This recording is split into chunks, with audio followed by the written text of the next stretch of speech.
Good afternoon. Okay, can you see the screen? Yes, please.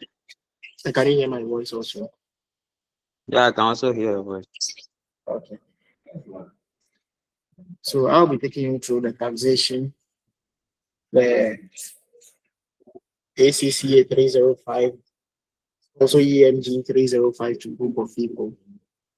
So today being our first meeting, let me introduce you myself. Let me introduce myself to you. My name is Frederick Asari Apia, and I am the tutor for this course. The various centers that are expected to be here.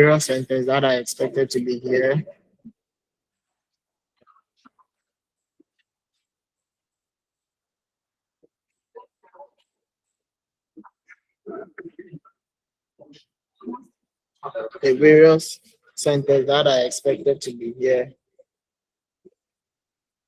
includes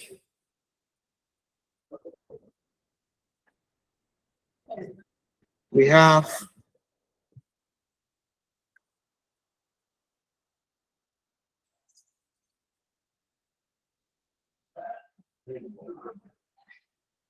the various centers includes Tamale, St. John's, Ghana's, Kita, UCC, Odogono, Nilu Kromo, KTI. So these are the students that are expected to be part of this class.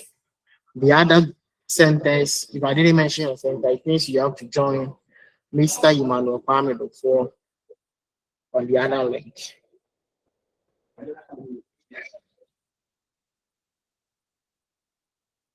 Can we start?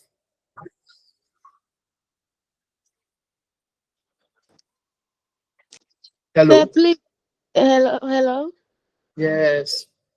I didn't get what you just said now. The courses you mentioned or the I mean programs.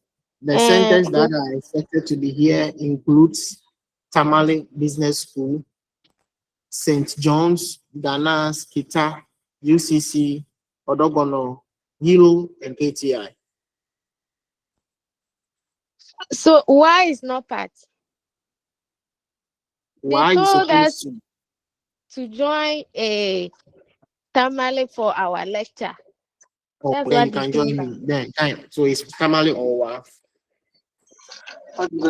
So, what about Somenya, Yellow Grubber You Center? are part here. So Yilo, Probosomania, you are supposed to be here.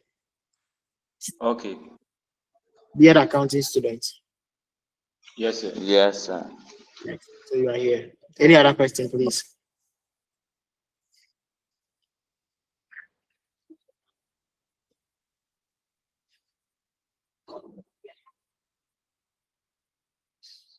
If there is no question, let's move on to what taxation is. So since it's a course, you can't just start by just dealing with staffs.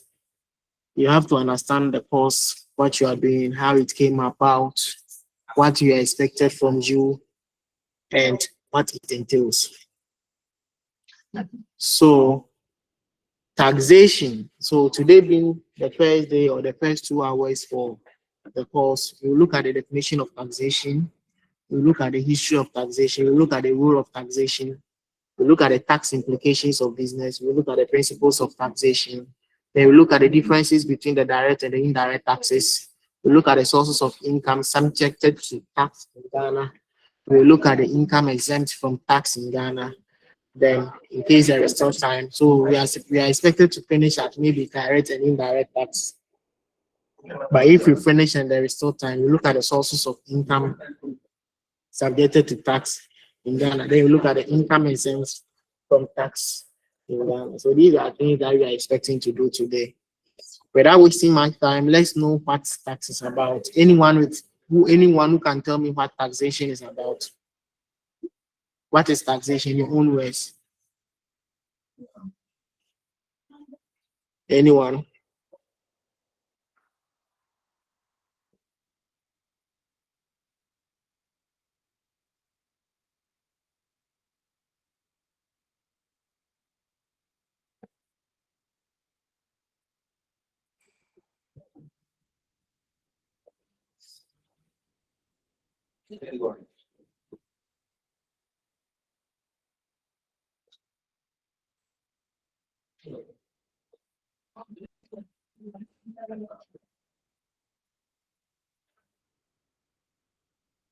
Hello, can you hear me?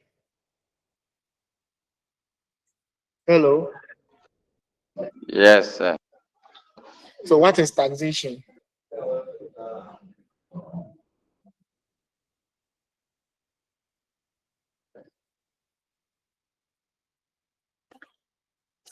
What is taxation?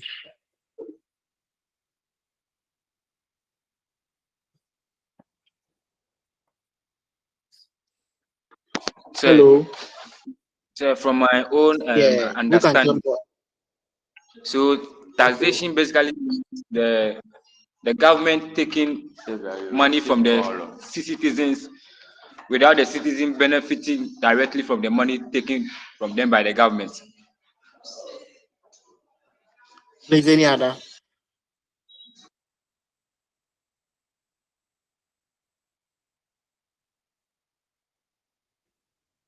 Kindly talk.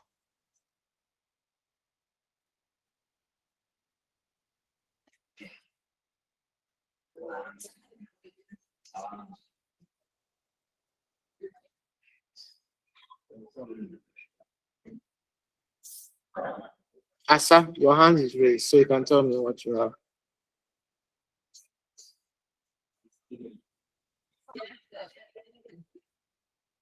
It's Panori. Panori, can you tell me what taxation is about? You have your hands raised.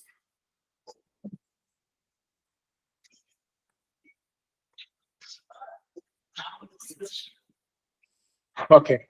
So taxation, as your Hello. booklet is telling you, simply means the act of taxing individuals. The act Hello. of taxing individuals. Hello, can you hear me? Hello.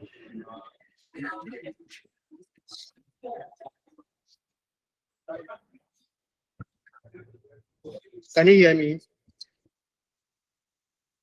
Yes, we can Hello. hear Yes, you. we can hear you. We can hear you. We can hear. Please Taxation just continue. refers to okay. So taxation refers to the act of taxing.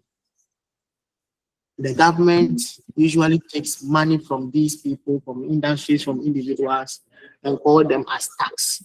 So the process of going through that is what we call taxation. So from the booklet or the pamphlet that we are using, the word taxation denotes as the act of taxing, that is by government, or the fact of being taxed.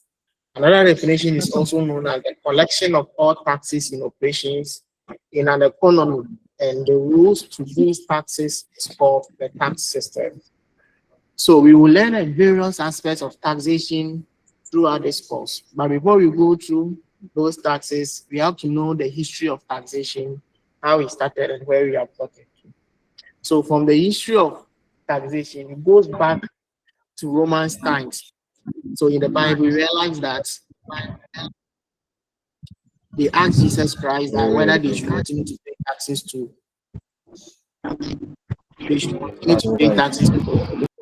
the state. And Jesus told them that give what belongs to Kaiser and give what belongs to God to God. So the taxes that they were talking about is the same taxation that has evolved over time. So taxation has been existent through the Roman times.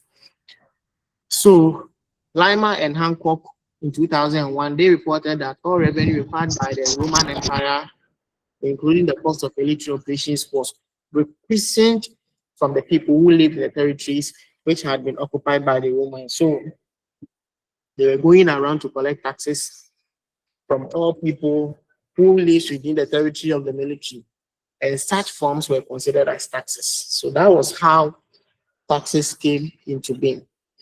So the history of taxes can also be traced back to the United Kingdom summits, where the modern tax income was originally introduced by the Finance Bill of January 1798. So when we go to when we go to UK also, they also introduced their tax system considering the Finance Bill, which was approved in 1798. And the main purpose was just to raise money to meet the cost of war during the evolution of France. So as it came around the 18th century, that is the 1789, during 1802, they ended up discontinuing it due to a successor of the prime minister, Argentine, although Argentine was forced by circumstances to introduce it in 1803. So then in 1802, when it was cancelled, they went ahead to continue with it in 1803. He introduced a new income tax, which was introduced 5 schedules, where they had the A to the E, which are still used today, except Schedule B, which was abolished in 1988, abolished in 1996. So aside these two, the Schedule B and Schedule C, which were abolished, the A to E that was introduced in 1803 is still in existence. Now, when it comes to Ghana, taxation started in the form of customs duty in 1850. It was levied on only imported goods. So when people import goods, in order to avoid or in order to protect the local industries, they were taxed 1% of the valerium tax. As time goes on, you appreciate or you know what ad valerium tax is.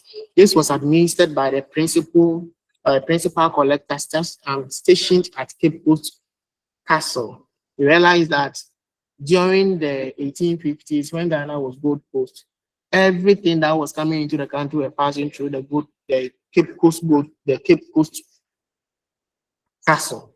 So they were there, and all taxes or all levies in the form of customs duty were collected there. During 1852, pool tax was introduced in Gold Coast. So another form of tax that also came into being to add up to the customs duty that was collected in 1850. Income tax was first introduced in Ghana, then Gold Coast in 1943 during the Second World War, and the first year of assessment of 1944-1945. The income tax ordinance, which was approved in 1943, was modeled to a large extent on the general principle adopted in the Income Tax Act, then in force in the United Kingdom. Recall again that the Gold Coast was once in the British colony, so that's why they were using the 5 principles of taxation, or the 5 schedules A to E.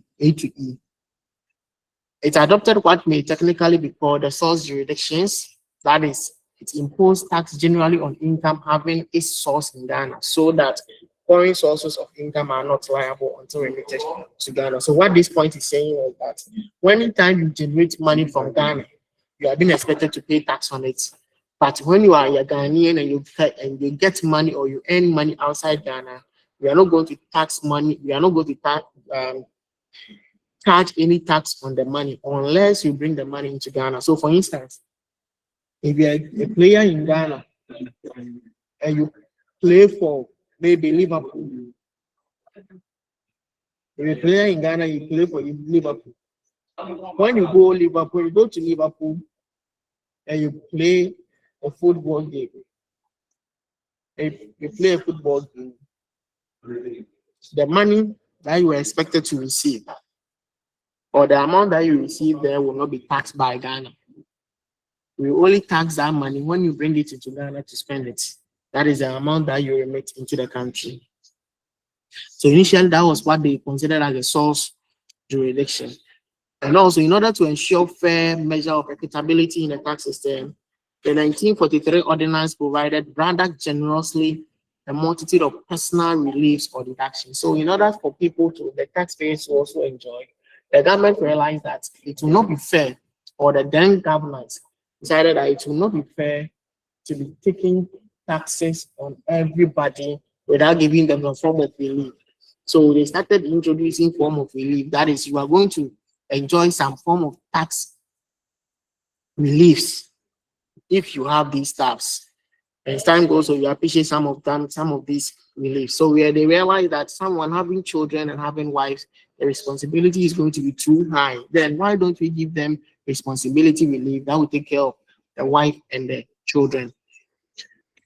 Allowances also came up: dependent relative allowance, cost of passage to and from Ghana for the taxpayer, his wife and children, and finally life assurance relief. All these reliefs came in order to reduce the tax burden of the various taxpayers in Ghana. So after granting these reliefs, the accessible income left was what the government decided to tax on it. So for instance, you can get a basic salary of 500 cedis. Then they will consider that, oh, because you are married, we are going to give you 100 cedis relief. So the tax that you are going to pay will be based on your 100 cedis left. That was how the relief was. So someone who is married is going to enjoy relief as compared to someone who is not married. So if you continue with the history, realize that the tax system kept on changing and amendments started coming up until it got to the 1982-83, where the PNDC Law 61 came into being.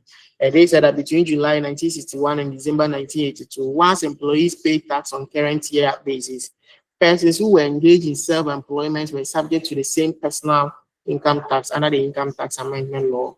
And it was also worth to note the change over the name from Central Revenue Department to Internal Revenue Services and its attendant structure well as amendments to the main law, which are in progress since the promulgation of the Income Tax Ordinance.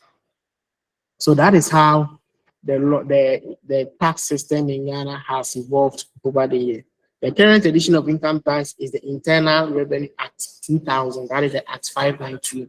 So after it was introduced way back during the Romans time, it has evolved till now, where we are using the Internal Revenue Act 2000 Act 592, which is fourth consolidated edition, and for which we make extensive references throughout this model. So all the tax systems or all the tax rules that we are going to use is going to be based or centered on the Internal Revenue Act 2000 Act 592. You can download this act online and keep on reading it day in and day out. But kindly take note that anytime they read the budget, they make some special to some of the tax laws that you see in order for government policies to be. Now, changes in the tax laws, the preceding after the history of this, we have to also observe some of the various changes in the tax laws over the years, and the dynamism in the tax system is so obvious that every budget readings, there is a possibility that new taxes will be introduced or old taxes will be scrapped off. Recently, they scrapped off some betting tax and COVID-19 levy and those stuff. All those forms after some of the adjustments and the changes that comes with it. So it's always important that you keep abreast with the emerging issues on the subject during and even after this course. So maybe some of the things that you see here, when we are doing it, I might refer you to the current act that is telling how to treat it. So you know what tax, you have to know what taxes, you have to list some of the income tax enhancements in Ghana and give 3 reliefs under the income tax ordinance. Now let's look at some of the rules of taxation. Please, if you have questions, just let me know. Are we there? Hello? Yes, sir. We are listening. Okay, if you have any questions, just let me know. So the units, section 1 just gave us what taxation is, and it also gave us the history of taxation, and it has made it clear that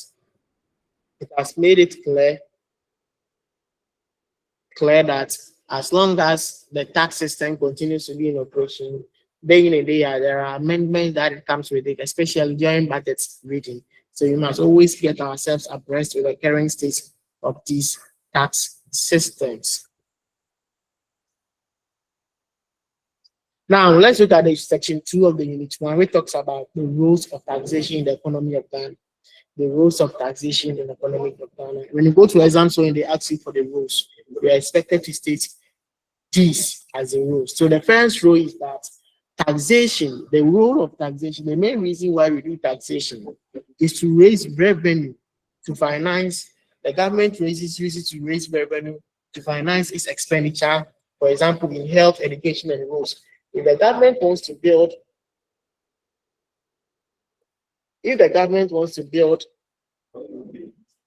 a hospital. If the government wants to build a school, there is no way he's going to use his own money to build it. He's going to consider revenue that has been raised from taxation. So it can be a personal tax, can be the revenue that he has raised from the VAT, the revenue that he has raised from the toll booths, the vehicle taxes, and all those taxes, the taxes on petroleum, all those taxes are what he's going to put them together to build whatever infrastructure or expenditure that capital expenditure that they need to incur. So the first rule of taxation is to raise revenue to finance its expenditure, for example, health, education, and road. The second one is to redistribute income and help the less well off, for example. So the government also use tax system for redistribution of income. What it means is that you take more from the rich and give it to the poor. So in Ghana, we use the graduated tax system where when you are earning more, you are going to pay more taxes. And when these taxes are collected, when more taxes are collected from those rich people, what they do is that the government will redistribute it or channel it into the construction of some stuffs of which the poor can also enjoy. So potable water, I'm not sure the rich will enjoy this potable water, but it's a poor. But the potable water is being built by the taxes collected from these rich people. So taxation also enables the government to redistribute income and help the less well off, for example, the unemployed. People are not employed. Unemployed doesn't mean that you shouldn't enjoy some of these social amenities. And these social amenities were being built using the government money or using the money that the government has raised from these rich people. Another reason or another rule of taxation is to control the economy and influence the level of inflation and economic growth. Government can intentionally tax some stuffs in order to control inflation. If the government realizes that there are a lot of money in the system, it can decide to go do more taxes. If there are a lot of money in the system, there is a possibility that inflation will come. A lot of money in the system will call for inflation. So in order for the government to reduce the money in the system, what they do is that they decide to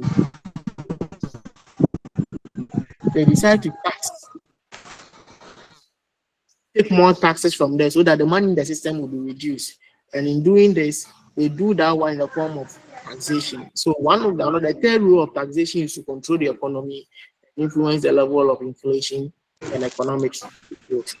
The fourth example or the fourth rule of taxation is to give incentive to industry to influence location and encourage production and investment.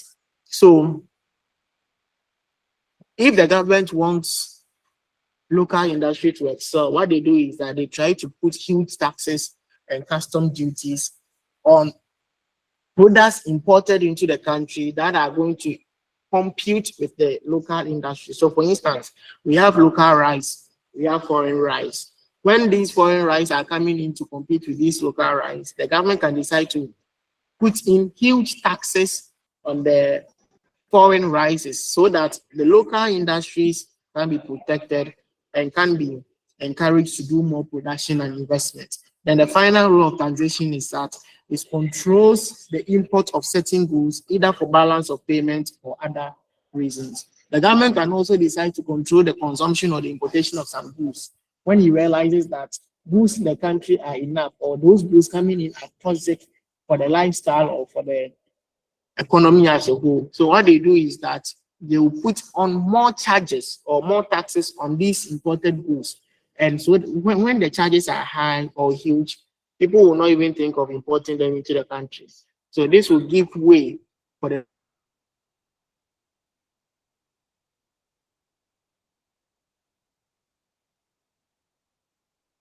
local. Yeah.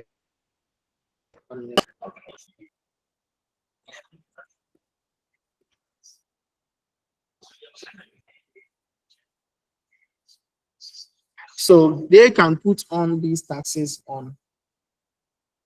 They can also put taxes on those goods that they don't want people to consume. And that such goods can also lead to the balance of payment and other reasons. So these are the explanation to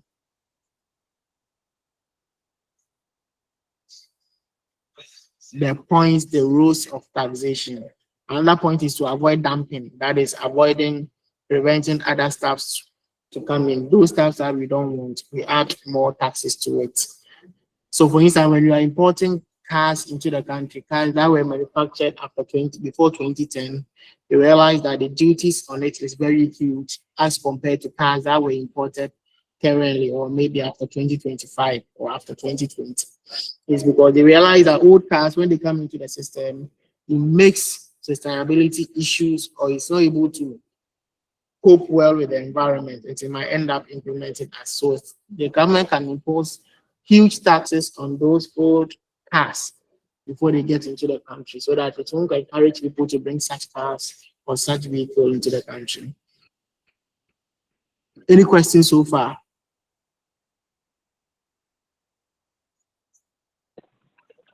Any question? Yeah, I think this list is right clear. Come again. No, sir, no question. Okay. No, sir, no question. All right. Another point is also the tax implications for businesses. Businesses organizations are affected by taxation in a number of ways. So anytime there are taxes, organizations are also affected both negatively and positively. Economic activity will be reduced unless the government blocks back revenue from taxation. So if the government do not, the taxes that you have collected from them, so for instance, a farmer or a manufacturer who uses the produce from farms or from farmers for its production, you collect tax from them and you don't use the taxes to build roads for them. They will end up, whatever that they are doing will be reduced. But if the government clawbacks, that is the taxes that he has raised, if he reinvest it into the economy by creating jobs, by pushing in, by developing or constructing roads for the firms, it will boost the economic activity of the business. So some of the organizations prefer the government plowing back the taxes that they have collected into the system. That is why someone will ask you that, what is the government doing with our money? They question it before they decide to pay taxes. Another point is that profit are taxed, that is reducing the amount available for reinvestment. So you realize that on the income statement, taxes comes before net profit. What it means is that if you are making a profit before tax of 500 cedis and tax is 25 cedis, the profit that you have to reinvest in will reduce by 25 cedis because 25 cedis out of the profit of 500 cedis will be used to pay tax. And when you're using such an amount to pay tax, it reduces the amount that you can use to reinvest into the firm. So profits are taxed, and thus it reduces the amount that is available for reinvestment in the business or for redistribution or for distribution to shareholders. So that is also the implication of taxes for business. Prices are affected usually when prices increases, which can reduce demand. So for instance, we are in the production of maybe exercise books. When the government imposes tax on the prices of exercise books, the prices will shoot up because obviously taxes causes prices to increase. So it will cause price to increase. And anytime prices is high, demand will fall. So when prices are imposed on these exercise books, obviously the demand for those exercise books will fall, which will affect the organization of the business in both the short and the long run. Cost of production will increase when supplies of goods and services are taxed. So when you are producing goods and services, for instance, you are a seller of maybe banku and the government puts taxes on maybe cassava, you realize that because you are using cassava for the production of banku, obviously your cost of input will increase, which is going to affect you, or which is going to affect your operations. The cost of input will affect you, which will affect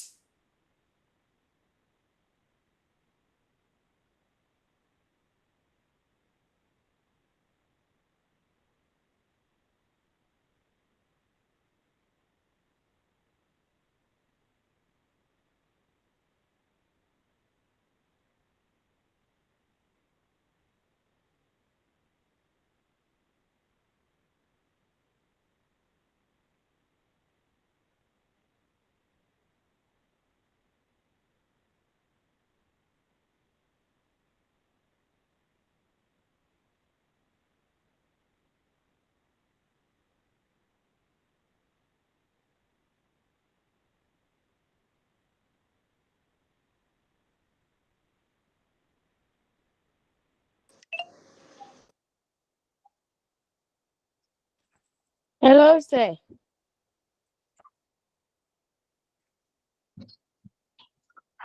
We Hello. can't hear you.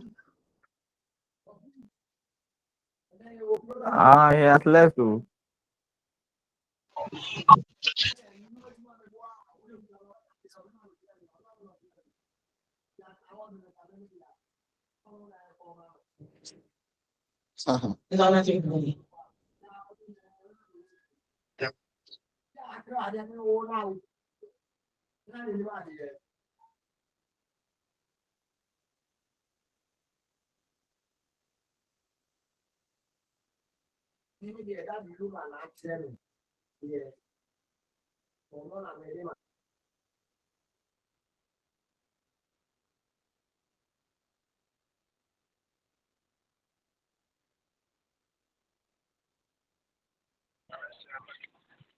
Please, is it only me or the lecturer is not talking?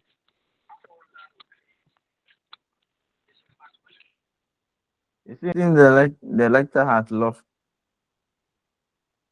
You have lost him, but he will rejoin. Okay.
Sorry, my network went off. Okay, sir. Okay, sir. All right. So you're So welcome. that is, Oh. thank you. That is for the unit 1, section 2. Now let's move on to the unit 1, section 3. It talks about the principles of taxation. The unit 1, section 3. It talks about the principles of taxation. So principles of taxation just talks about the qualities that are necessary for a tax system to be considered as perfect. And without these principles, the government can never realize its expected income. These principles were propounded by someone that we call Adam Smith, and he calls them the canon of taxation. The canon of taxation. So in court exams, when they ask you what are the canons of taxation, it's the same as the principles of taxation. And these principles of taxation are the equity, the certainty, the broadness, the economy, and the convenience. They are 5 in all. They are 5 in all. So now let's look at equity. The principle of taxation being equity, it means that everyone must be equitable. The tax system must be in such a way that everyone's contribution or the government charges tax equally, not the same, equal in the same amount, but equitably. That is, you are not being biased. It has to be done proportionately. That is, when you earn more, you pay more taxes. You can't expect someone who is earning 100 cedis to pay the same taxes with someone who is earning 500 cedis. Such tax system is not equitable. So equity, there must be equality in the sacrifice. So how much someone sacrifices must be the same. The component of tax that the less privileged is sacrificing must be the same percentage of sacrifices the rich is also giving out by proportion to how much is earning. So how much you are earning will determine how much you pay as tax. That is what equity is about. Then certainty. A good tax system must give taxpayers, the taxpayers must be aware and know how much, when to pay, and how the payment must be done. That is the principle of certainty.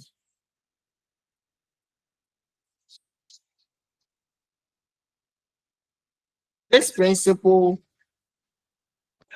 that is a certainty principle, taxpayers must know how much they have to pay, when he has to pay, and how the payment should be made. Collection of taxes will go on smoothly if the above conditions or information are given to the taxpayer.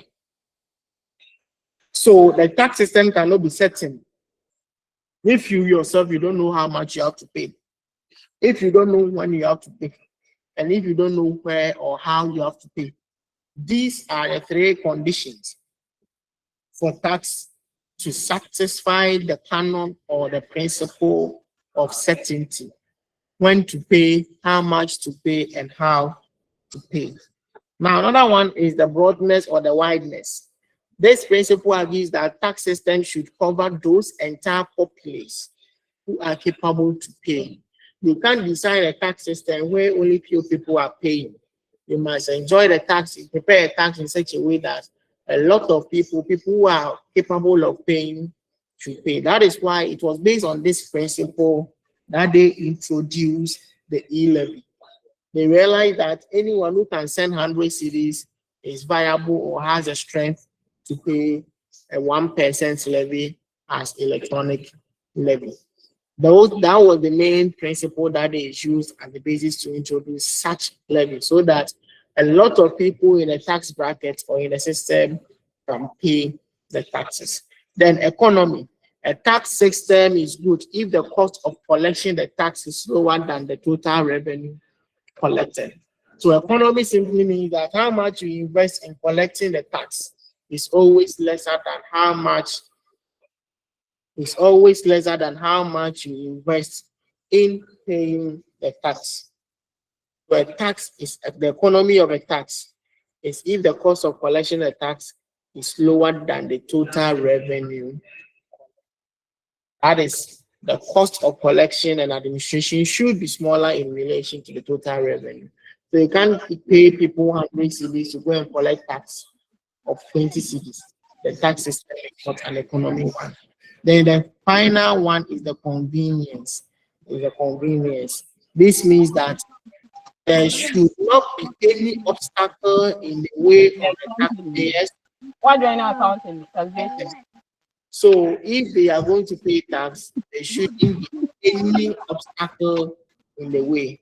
The taxpayers and the tax collectors should feel comfortable and also convenience to pay off all their.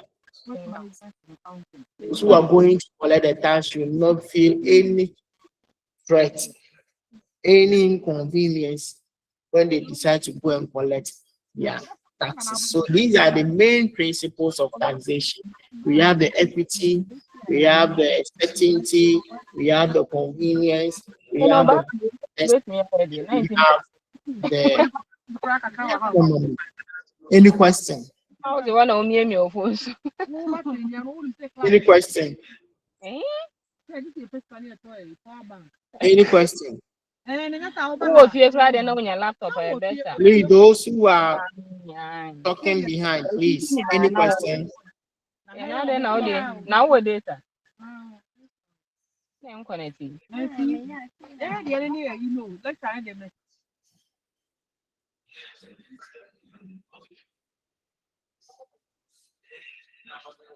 Any question?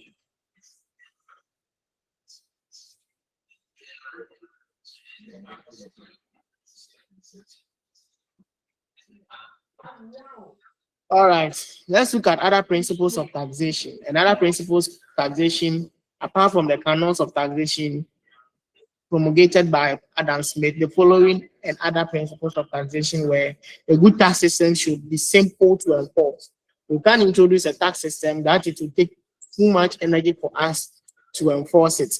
It should not create political tension, which may in turn destabilize the economy. New levy is a key example. When it was created, when it was introduced, it created a huge political tension between the NDC and the NPP. It should also reduce administrative burden. The fact that taxes are to raise funds doesn't mean that it should put a lot of burden on the administrative staffs. So these are the other principles of taxation. Any question?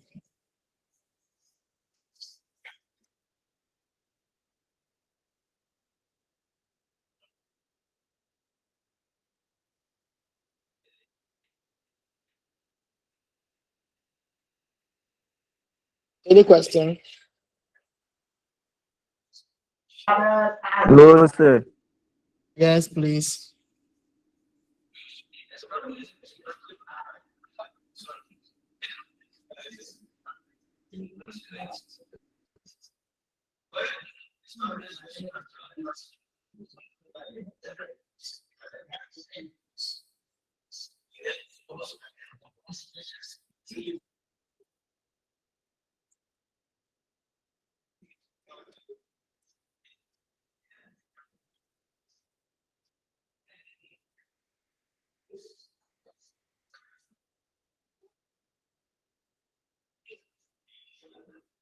Okay, now if there is no question, let's move on to session 4, which talks about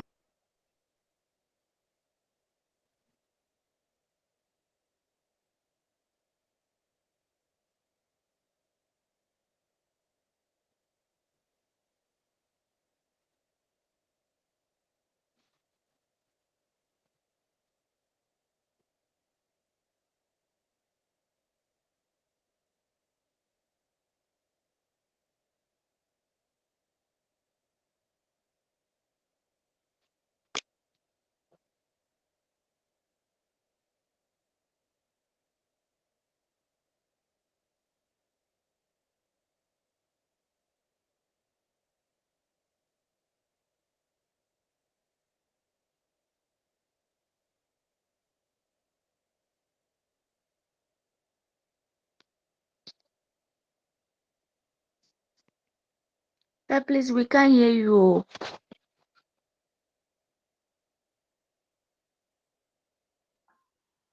He has left again. Oh, Serious. Say, please, we can't hear you. yes, he has left again. Oh, Oh,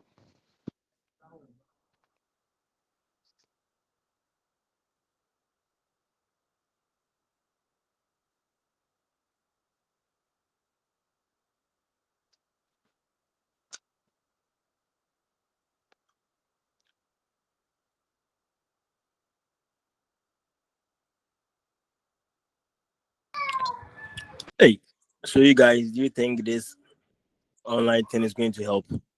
The way things are going. I mean, is this how it's going to be for accounting? Eh? I think we should start complaining same them so oh, they will do bro. something Same about this oh. thing. Yeah, it's going to be the same oh. I don't think they are ready for this online thing. It has to stop. Let's go and do this thing because this thing is not working.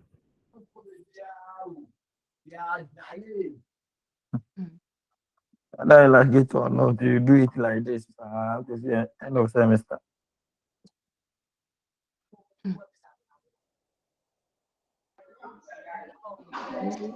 what's that time? To the right this. Now, please, what happened? What happened? You can't hear the lecture.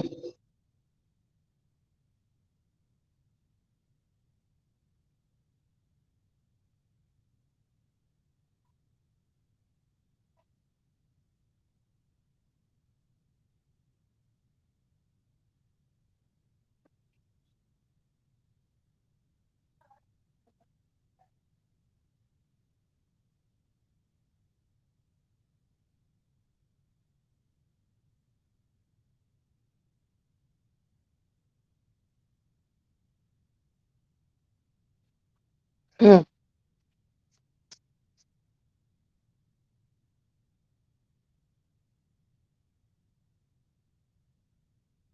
Mm.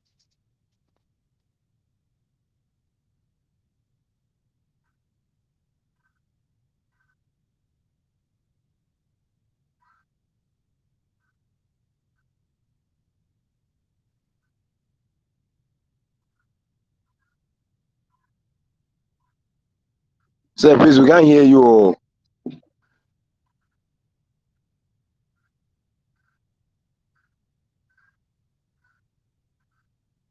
It's not there.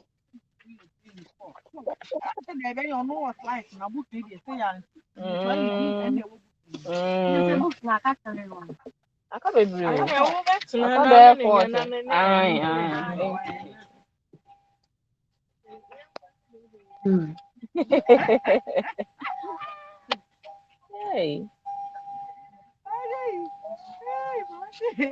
Please, what happened? What happened to Sir? Huh?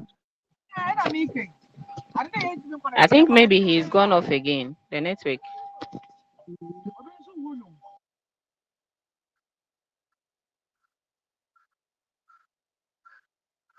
Taxation is not a simple this thing like that, and they are just doing like this. Hey, sorry for the network. I'm back to continue. Okay. So where were we? We are at Unit 1, Section 4. So we will continue with direct tax. When we talk about direct tax, You open mute, you know. Yeah, cause no be a mute. No. Please, the lecturer is in. Mute your voice. Oh.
Advancing quickly from the north and south.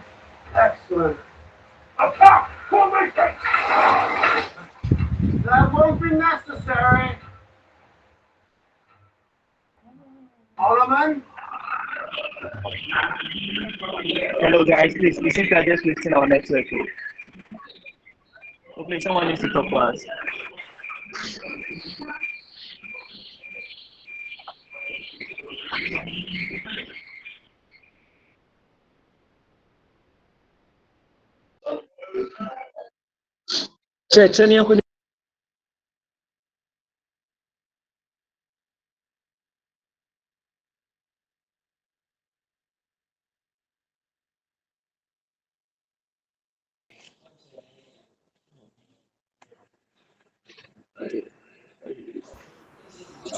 Okay,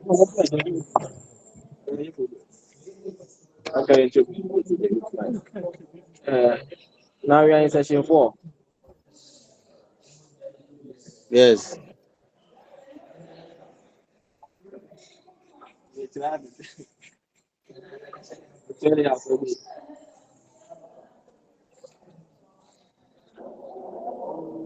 Now we are in section 4, direct and indirect taxation. So as we said earlier, now we are coming to the different types of taxes.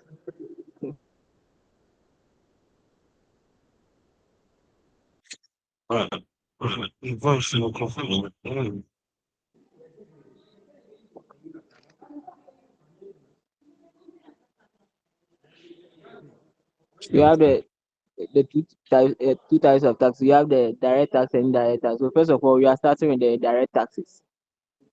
So these are based on Somebody else.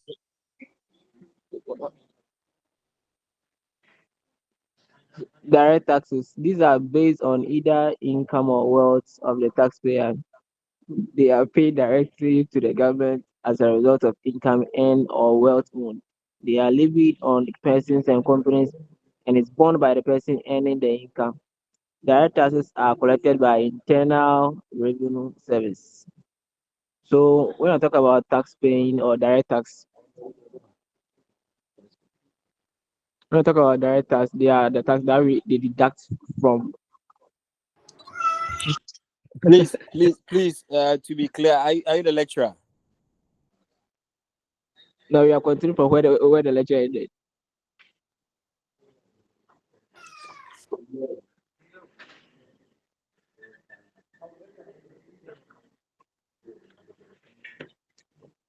Obi is saying that, are you the lecturer? What can you do?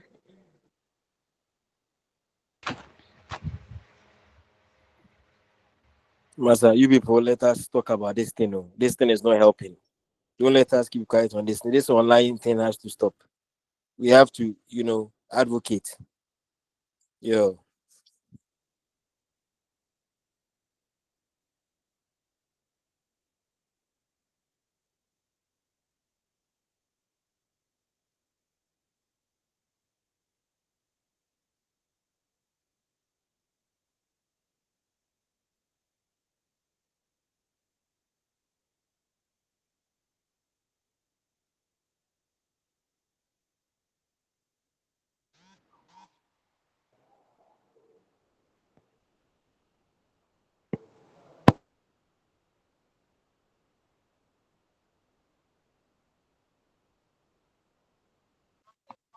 Hey, so is it how it's going to be?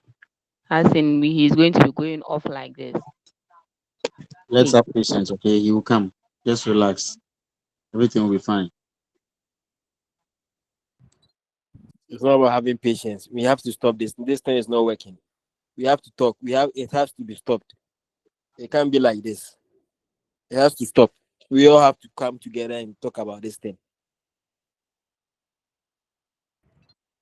Before the BBI come, we don't talk. And then normally the BBI talk.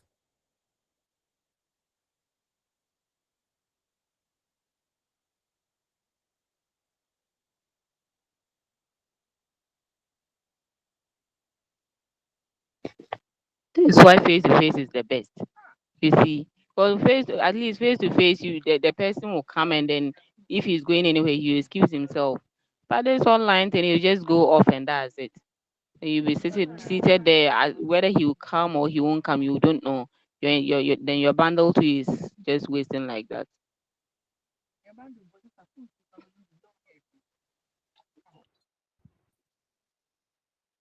It won't stop until we all come together to complain about the thing. This thing is not helping. Imagine we are doing accounting and this thing is going on. Our subject is calculation, not a reading subject. Hello. Hello. Hi, we are Hello. here. Hi, Can you hi. hear me? Yeah, I'm Hey, sorry. yes, sir. I'm We've been sorry. waiting for you. Yeah, I'm sorry. I'm sorry. My this thing went off. All right. So I said you need data. I heard you. I heard. Oh, my network just went off. I'm using my phone as hotspot, and the phone went off. So I've now gotten a power side to charge it. Okay. Okay. It won't go off again unless maybe I don't with the class. I heard you complain that your program is calculation and online stuff. Was that what you were saying? Yes, sir. Yes, sir. Yes, sir. That was what we were saying. Yes, yeah. So it's for me. I'll try my best to break everything down for you to understand very well, regardless of the medium that we are using. Sometimes we have to also consider the cost involved. Though there are some centers that you can have maybe 5 students, 6 students doing accounting, and investing will realize will see it not cost efficient to send a tutor to the place to teach for only 5 students accounting.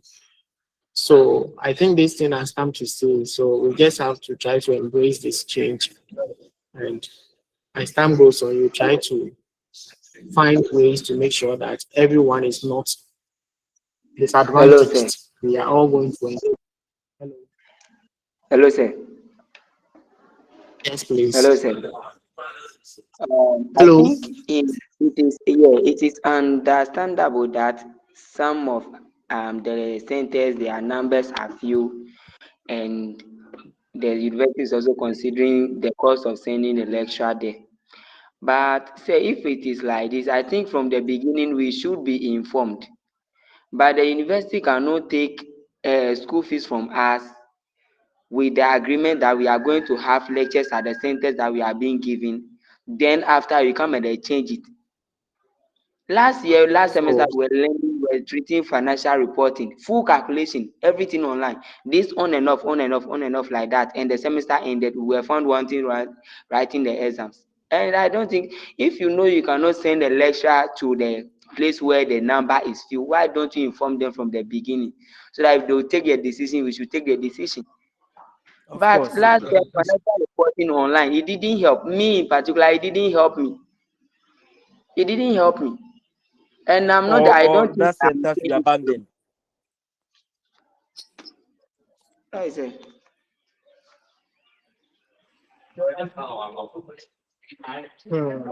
Or that center you are talking about should be abandoned. I mean, if you can't send a lecturer there, then people shouldn't go there to learn. So the centers that people will go there, and then you can send the lecturers there to come and teach us. Whatever you are saying, there are not many. It's not helping. And our center to be a many, Ghana center we are many. So why are they still doing it? You are right. You are right. It's not really helping. Yes, I understand you. I understand. So you know something. You learn to complete the unit 4, the section 4. That is the types of tax or the classes of tax. When I'm done, you have this conversation and you see the way forward there. Okay, sir. But let me just complete this. So as I said, the taxation has 2 main broad classes. It has 2 main broad classes, and one of the classes is the direct taxes, and the other one is the indirect taxes. We call them direct taxes because they collect the tax is being collected directly by the government, or the payment is paid directly to the government, or it's being charged on person earning the income or companies earning the income. So those companies that are earning the income, any tax that they charge on the amount that they have earned is what we call a direct tax.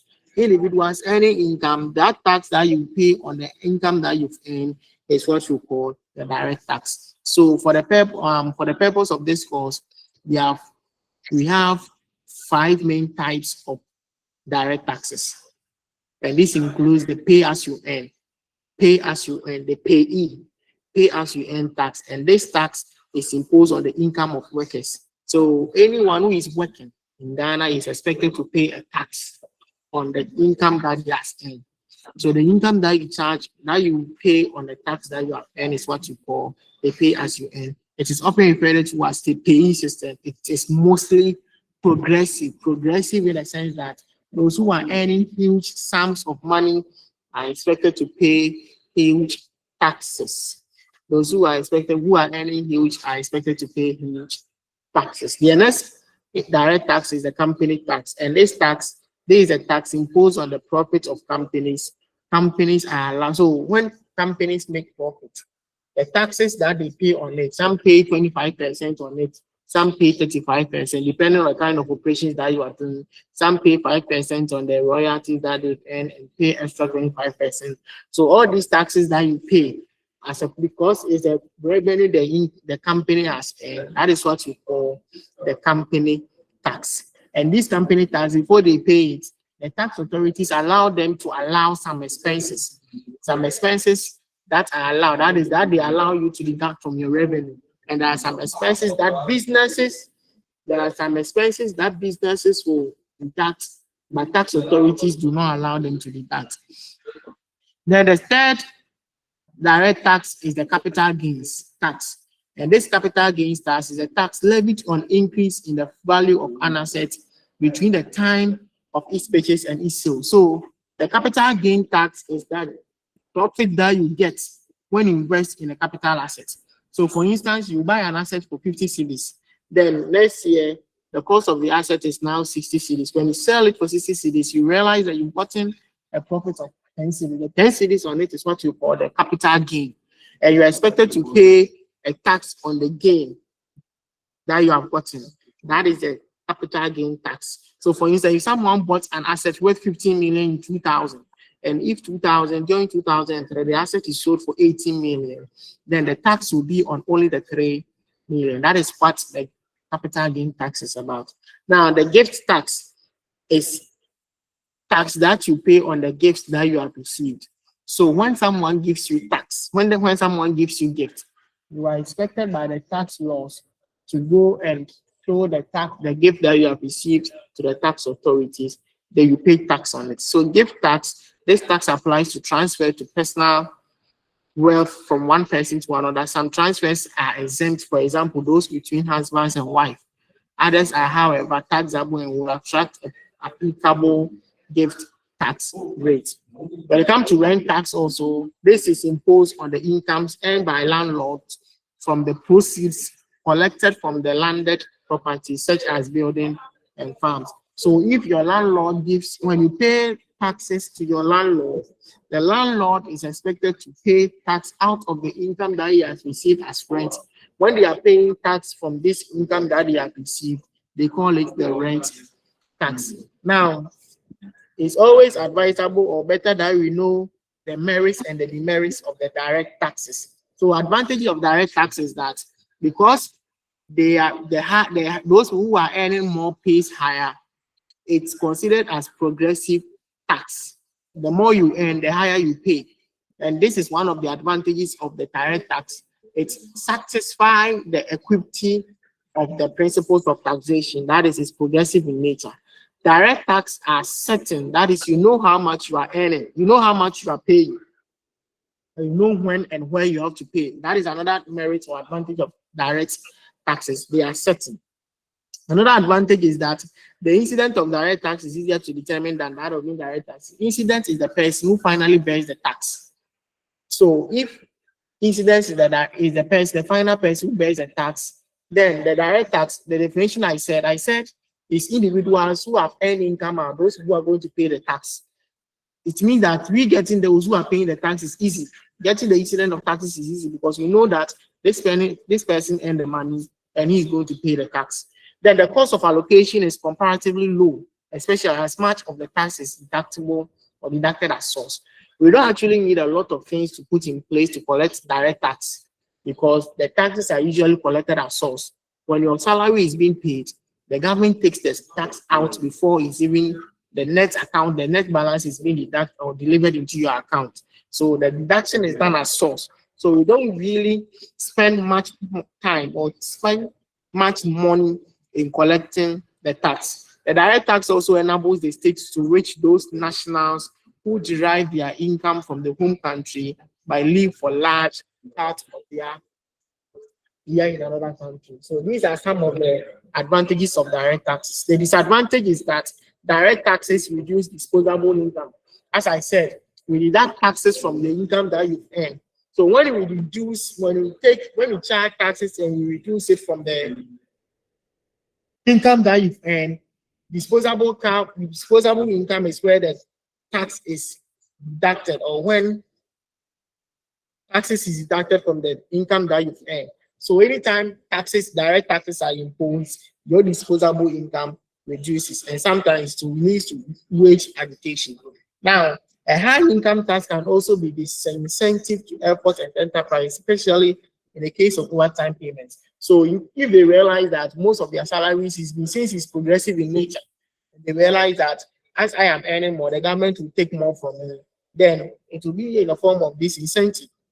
Then I will not bother myself to work again, because if I work and get and earn more money, the government will also take more. Then I won't work more. I will just earn less so that the government will get less. So it's form of disincentive to the enterprise.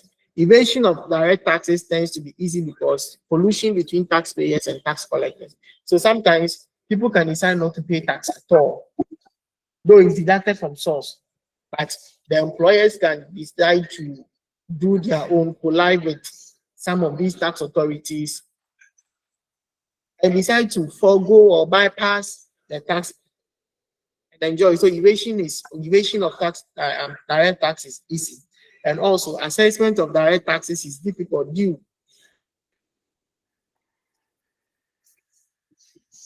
in part to the lack of records on income and profits of self-employed. Self-employed people do not actually prepare annual statements. So how will you get a profit that they need to pay tax on? So sometimes you getting the assessment and charging the right taxes from these self-employed individuals becomes very difficult.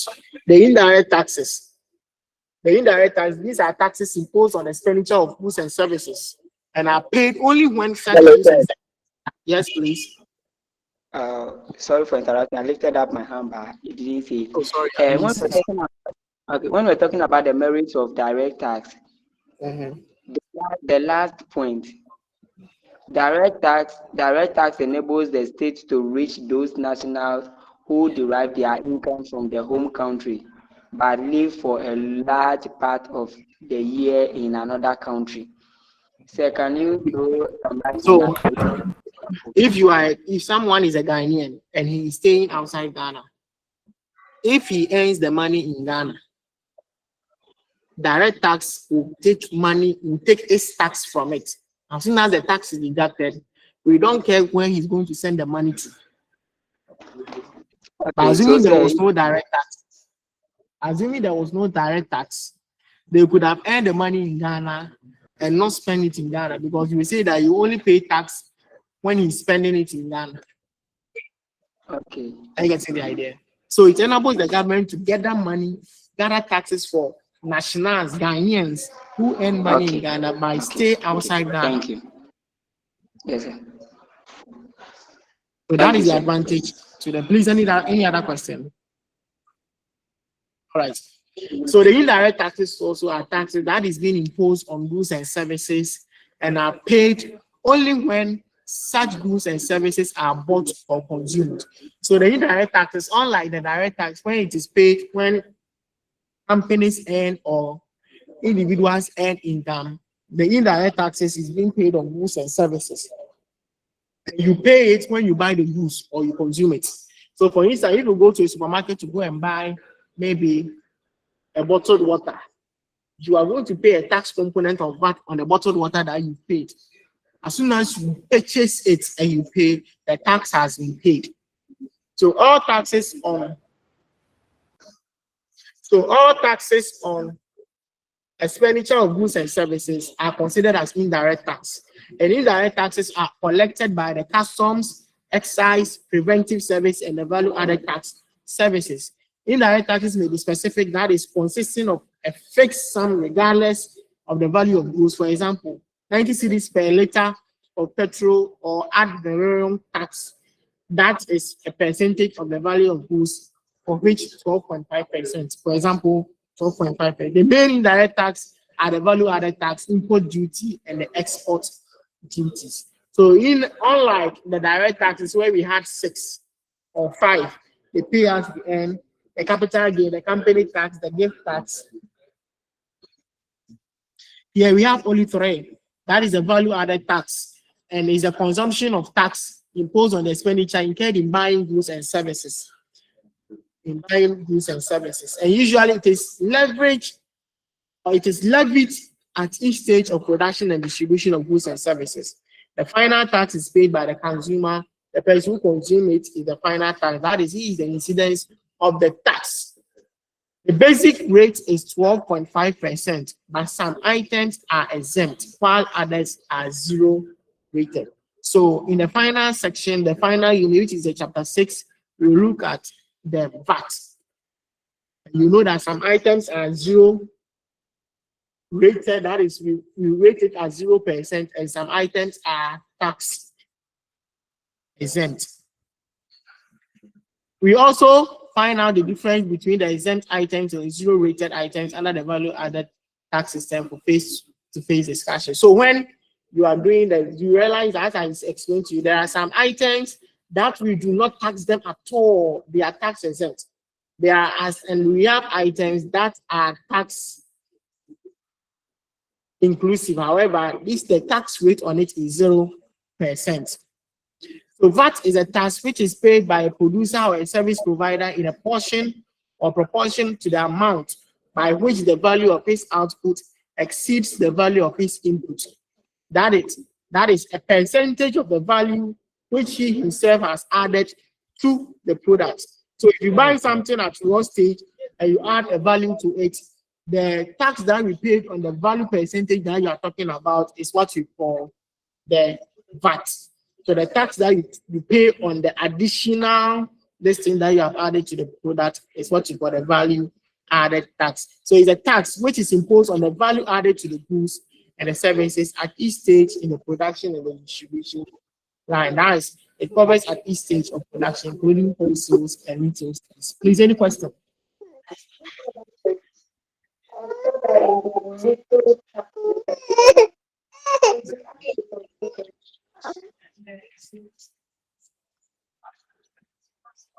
If there is no question, let's look at the import duty. Import duty is a tax imposed on imports and goods brought into the country. So the import duty that you see, some people call it the custom duties or customs. We pay tax when you bring in goods. You are expected to pay tax on it. So someone will tell you that, oh, I'm going to pay my clearing fees. I bought in car and I need to pay this amount as clearing fees. All those falls under the import duties. Then export duties are also taxes that you pay on goods that are living outside the country. So when you are sending goods outside country, we expect you to also pay some export duty. Import and export duties are also called as the customs duty. So the combination of the two is what you call the customs duties. Now let's look at the merits, the importance of indirect tax. One of the advantages is that it's relatively easy to collect since taxes are usually paid at the point of consumption. So when you buy the thing, you pay the tax. So you can't evade it. You can't evade it because it's part of the cost of the item that you are purchasing. So when you buy the bottled water that you are paying for maybe 5 cedis, there is a VAT component of maybe 2 cedis in there. You can't avoid it, you have to pay. Taxpayer does not feel the burden so heavily when it is spread on many purchases throughout the year. So assuming that we coming to you that every year pay for the entire year, pay 1,000 cedis at VAT, you'll be scared. You say, how are you taking a lot of money from me? However, if this 1,000 cedis is being spread over any goods that you buy or you purchase, you realize that you will not feel the pinch or the burden of the tax that you are paying because we have spread it along or over all the goods that you purchase. Indirect taxation enables those with small incomes to be reached more effectively and economically. If not VAT, I'm not sure those who are not earning salaries will have paid tax. But through VAT, we are able to collect money from them. We collect money from all those who are not working as employees and who are not earning any capital gains. It's only through VAT, that is the indirect taxes, that enables them. Because if you are not working, it doesn't mean that you won't buy anything. When you're buying something, you're able to collect tax. That is the VAT from you. Evasion is more difficult than the direct taxation. You can't evade. You pay as soon as you pay. You might not even know that you are paying tax. It enables the state to derive some revenue from foreign investors who normally would be exempt from paying direct taxes. So this one is like the opposite of what I said. Now, because indirect tax is being paid on consumption, any foreigner who comes in the country and purchases a bottle of water will be collecting tax from him, even though he is not a Ghanaian. It's only indirect taxes that we can collect money from people who are not Ghanaians, but they have come into the country in the form of tourism or maybe visit or any way. When they buy something, they pay taxes on it. Now, the demerits of the taxation of the indirect taxes that they tend to be inflationary. Anytime they add indirect taxes to products, it causes inflation. For instance, if the government says that previously you are paying VAT of 15%, now pay VAT of 30%. You realize that the prices of goods will be added and will be adjusted to the 30% VAT that they have introduced, and that will cause what you call the inflation. Sometimes taxpayers are not aware of the tax they pay. Here, it takes up the conveniency aspect of the principles of taxation. They are not aware of the tax that they pay. So it takes up the principle of conveniency from the tax. Then the incidence is not always easy to determine. You might not know who easily or who is the bare owner. If I send you to go and buy me bottled water, they won't know that I am the bare payer of the tax. That is the incidence of the tax. So it's also difficult to determine the incident easily. Now let's look at the last thing for today, which is the types of taxes. The types of taxes. And there are a number of different taxes or different types of taxes which the government can use. And this includes the progressive tax. The progressive tax system, as I explained to you, that is a percentage of tax that is imposed on persons' income, or is where the percentage of tax imposed increases, the person's income also increases. So it's like when you are when you are earning 10%, when you are earning 100 cedis, your tax rate is 0%. When you are earning 500 cedis or 5,000 cedis, your tax rate is 5%. So we realize that as the tax rate percentage increases, your income also increases. That is, higher income earners pay more than the lower income earners. That is a progressive tax system, and that is what the direct tax does. Then the proportional tax, that one is proportional, that is equal.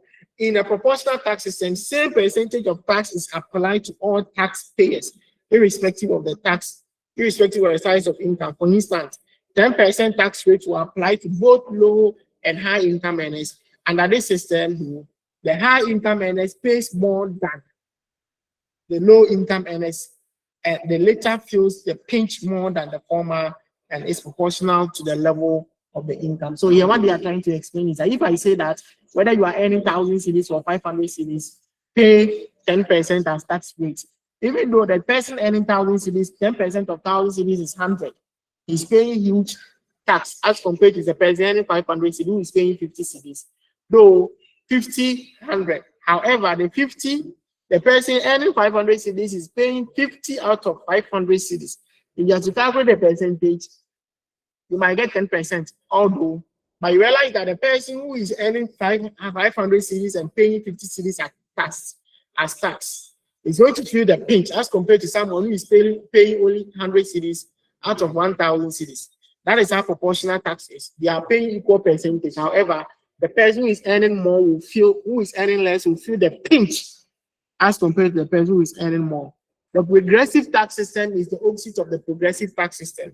And under this system, taxation, the percentage of income paid as tax decreases as the level increases, as the level of income increases. So when the percentage of tax rate increases, then the level of income decreases. That is what we call the regressive tax. The lower the income earners pays, the higher the percentage tax than the higher. In absolute terms, however, the tax paid by the rich is generally greater. Then the flat tax is where they assign equal tax to all. So for instance, they will say that there is a tax levied equally on everyone. An example is a basic rate levied on adult residents of a particular district assembly. Another typical example is a pool tax that was levied some years ago. So that is what the tax, these are some of the types of taxes that we have: the progressive tax, the proportional tax, the regressive tax, and the flat tax. Please, any question?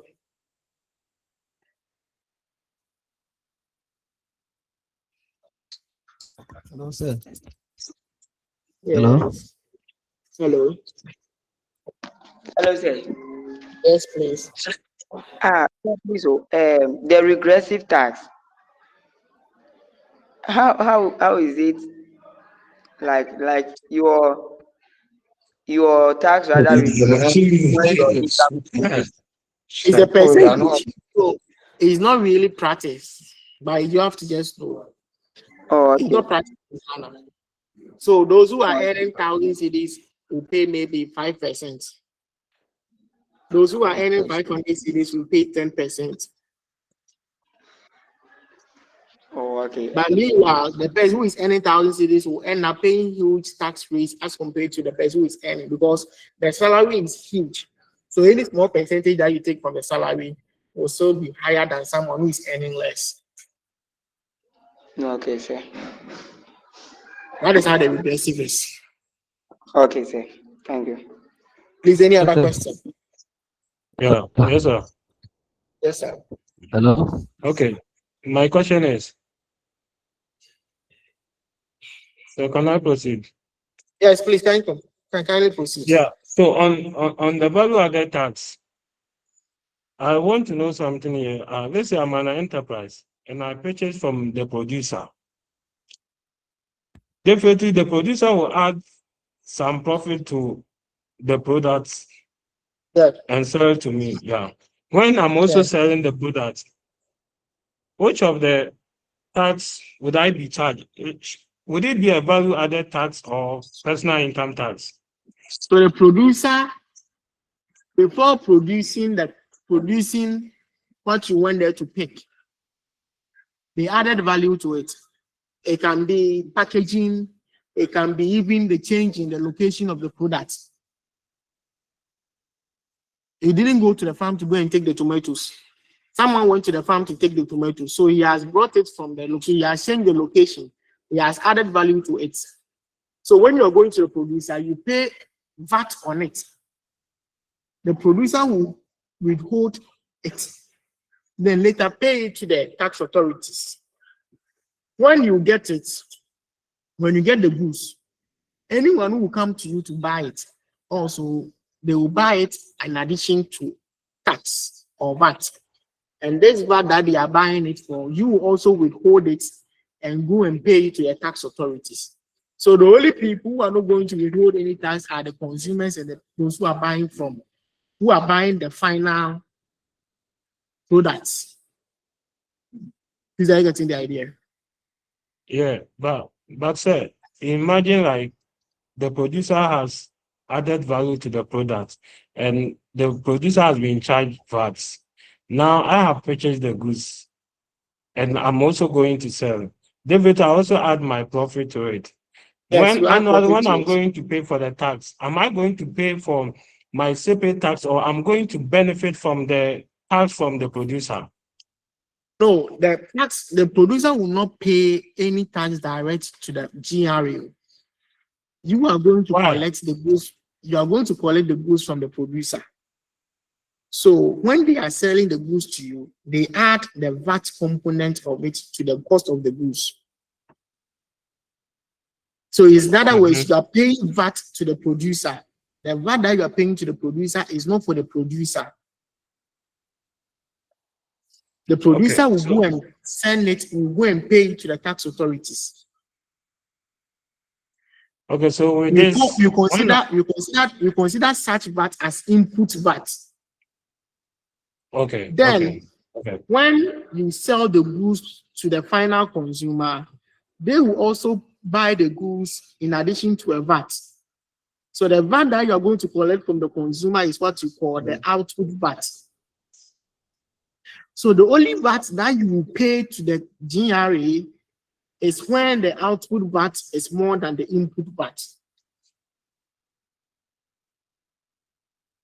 Your profit is separate from the VAT.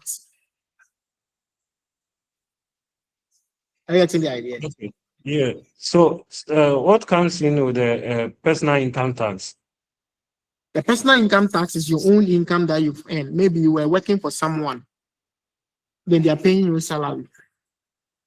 It's your personal income that you make. Or you are trading, the profits that you get at the end of the day, excluding the tax, the profit you make at the end of the day, excluding the VAT.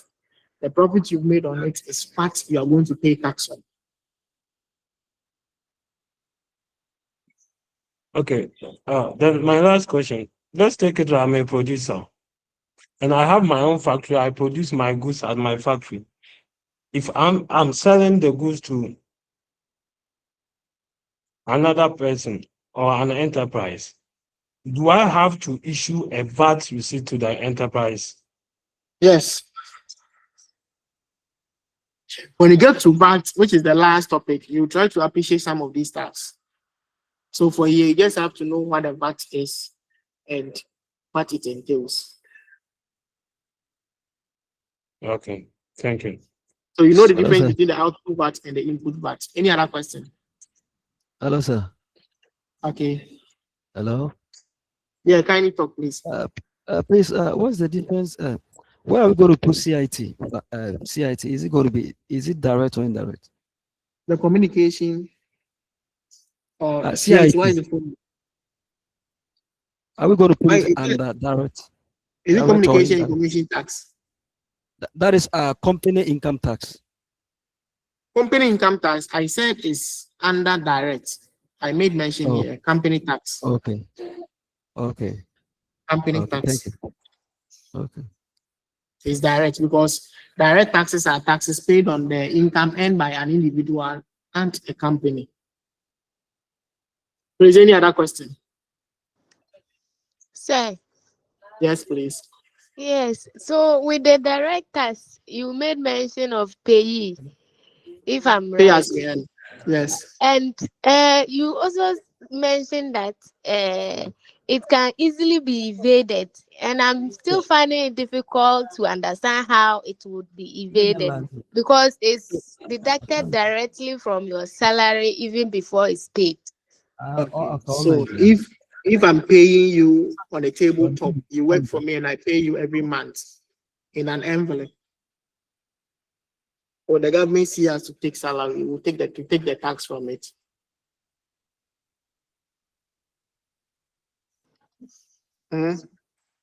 No, sir. So that is how they evade. Instead of them paying you through the banks, they will decide to use the mobile money approach to pay you. Okay. For that one, you are not going to pay tax. So that is how easy people can evade. Okay. Any other question? Come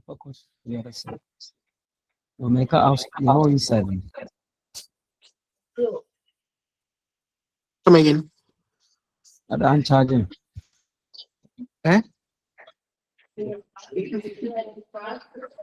All right, now let's talk about your issue. Please, I'm done for the class. Next week, we'll continue from the unit 1, section 4, section 5 and 6. Section 5 and 6. Then we'll start unit 2, 1, 2, 3. That one will be more of calculation. So I need my full set. My laptop is going off for now because I came to Accra to come and teach, and I realized that I had online at 2 o'clock. So next week, we are going to utilize all the 2 hours. And if you are not even able to complete, we'll try to find some days within the week.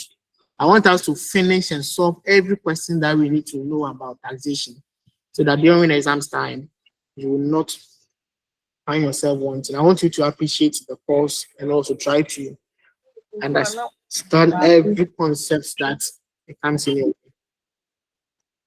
Come again.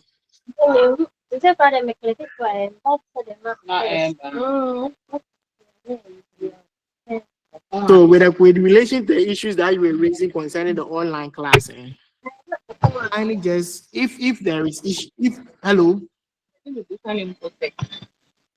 Hello, sir. Hello, sir. Please, are you listening? Yes, sir. Yes, sir. So I was trying to say that with issue with the online class, if the lecturer is teaching and maybe you don't get it, just tell him that you are not getting it. He is responsible to break it down to you, regardless of the medium.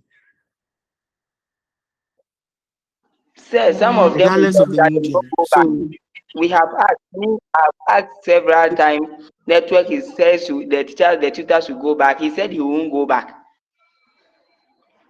He said he won't go back. Some even asked me whether I was the only person who is in this Ghana experiencing network problem. So it's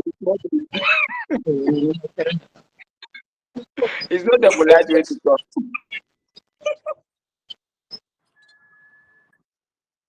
all right. So what we do is that we will see the way forward. But for this taxation, I will make sure that everyone, regardless of the medium that we are using, will just prompt me if your network is bad. You will know how to go about it. Whether to do another class for you alone or those who couldn't join the room. I think that one will work. The course is not that much, just that the calculations will be much. But you getting the principles, we can solve more questions and also appreciate some of these stuffs. Sir, please, Please, is are you there okay? any way, sir, The playback. sir, The line is breaking. The line is breaking, yeah, please.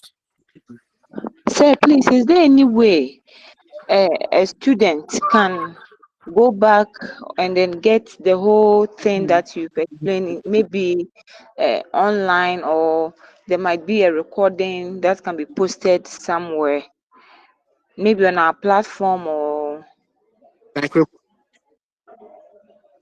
come again. I didn't get the question well. I was asking that, So assuming if maybe anyone someone heard it, you couldn't can get read it. Hello, Hello, sir, sir, can can you you hear hear me? me? It's a recorded class. Whether you recorded the class, whether you Yes. put it on the So online usually, platform. so usually, the coordinator, the person who is involved, the moderator is supposed to record. But I'm not sure today they recorded it. Let me check. So subsequent weeks from next week, I think today they are using today as a basis to set it up. So subsequent weeks, I think next week, when I go to campus, I'll try to tell them and ask them why they couldn't record this week. Are they even recording it? They are recording it. Oh, okay. They are recording it. So Because when they are some done, they couldn't will try join. to share the. So, sir, how are we going to get Yes, they will share access the. to They that will share the. on our various platforms? How are you going to get the? Access Yes, to the recorded. this class, I wouldn't even need you have where you selected the link, and the courses from all the centers should kindly send me WhatsApp message on my contacts there, so that we will start creating a page for all, where we will drop all the links, the videos, and everything that you need to do on that page. Thank you. So are you saying we should send you WhatsApp messages on your personal line? Yeah, on my personal line. On my personal line, Okay. please. Noted, okay, sir. Any other question? Justice. Yes. Any question? Hello. Hello. Hello. Yes. Yes, I want to. So, who is the Hello. course? Who is our course rep? Wa?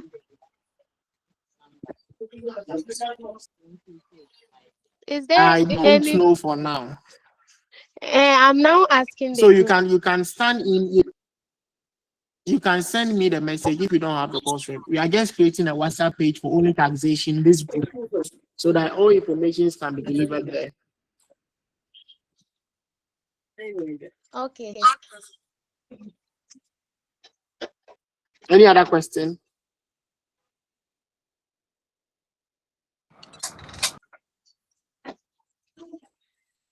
All right.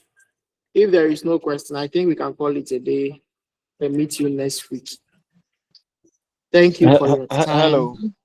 And I'm hoping that we continue like. Hello. So are we supposed to meet you tomorrow? Thank you. Yeah. Hello. Are we supposed to meet you tomorrow? Are we having your class tomorrow? No, we don't have taxation tomorrow. We have Okay. public sector. You don't have and taxation tomorrow. cost and man accounting. You have public sector, so it's likely I'll meet you tomorrow again. Sir. Oh, you take us But to it's for public tax, sector it's as for well. public sector. Hello. I don't know the sentence that I take for public sector, but I'll check and confirm. Oh, Hello, okay. sir. Hello. Sir. Yes. I'm saying that. Yes, I'm listening. You see, with the accounting, it involves a lot of calculation. And I think the Ghana Center, the people doing accounting are many. So is there a way to avoid this online thing so that we do the face-to-face for us? Because from the look of things, the online is not really effective. This will have to do with management. That's why I'm saying that you have to start embracing this. You have to, it all falls within management. So they have decided to go online. So you can have conversation with your coordinator. Then from there, they will know what to do with it. When I go to campus, I'll try to put it on board. I'll ask them. So there are some centers that the number is huge. So I'll ask them those questions. But in case it succeeds, fine. If it doesn't, then it means we have to just try to appreciate this and take note that for me, I'll try my best to break it down for you to understand.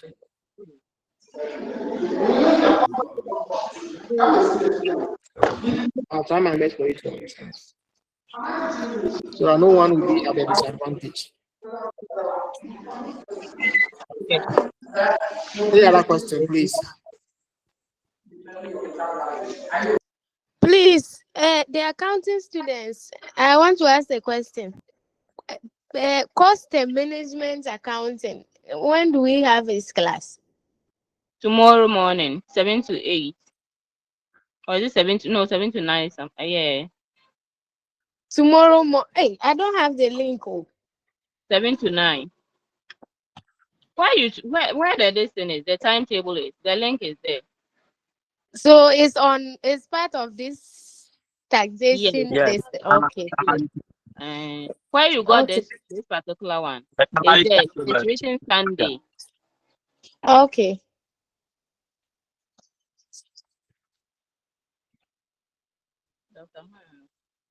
All right. If there is no question, then I think we'll call it a day. See you next weekend. Yes, sir. Thank you very much. You're welcome. Bye-bye.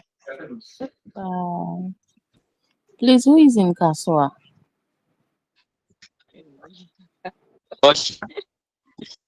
Kasua. Oh, yeah, it's be a crowd.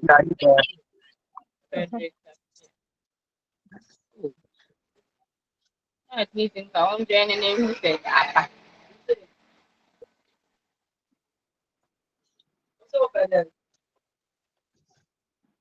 anyway, what's up with you? Huh?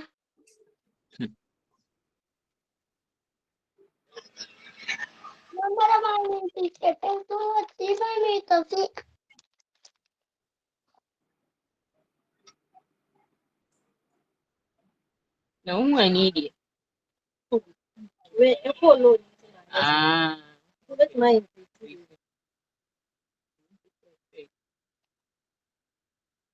Ọmọdé wo tó o tún ṣe yẹn? Wọ́n ṣe náà mímí wọ̀ bọ́nà east way.